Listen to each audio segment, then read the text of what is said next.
రామ్ మనోహర్ లోహియా యొక్క స్ఫూర్తి వల్ల, ఉద్యమం వల్ల సంయుక్త సోషలిస్ట్ పార్టీ ద్వారా అదేవిధంగా నాన్ బ్రాహ్మిన్స్ అంతా కూడా అక్కడ చాలామంది ముఖ్యమంత్రులయ్యారు. చౌదరి చరణ్ సింగ్ దగ్గర నుంచి మొదలుపెడితే దేవిలాలు, బన్సీలాలు అదేవిధంగా రామ అదేవిధంగా ములాయం సింగ్ యాదవ్, లాలూ ప్రసాద్ యాదవ్, కర్పూరి ఠాకూర్ ఇలాంటి మహామహులంతా కూడా నార్త్ ఇండియాలో సోషలిస్ట్ ఉద్యమం ద్వారా ముఖ్యమంత్రులయ్యి అక్కడ శాసించినటువంటి పరిస్థితి ఉంది.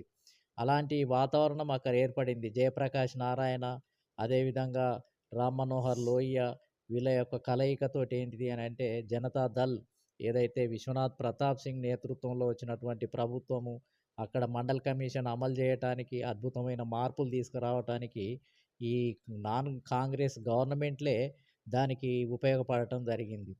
కాంగ్రెసేతర ప్రభుత్వాలే బాబాసాహెబ్ అంబేద్కర్ లాంటి వ్యక్తికి గుర్తించి మరి భారతరత్న ఇవ్వటం జరిగింది. బీజేపీ ప్రభుత్వమే ఇప్పుడు కర్పూరి ఠాగూర్ లాంటి వ్యక్తులను గౌరవించి భారతరత్న ఇవ్వటం జరిగింది. కాంగ్రెస్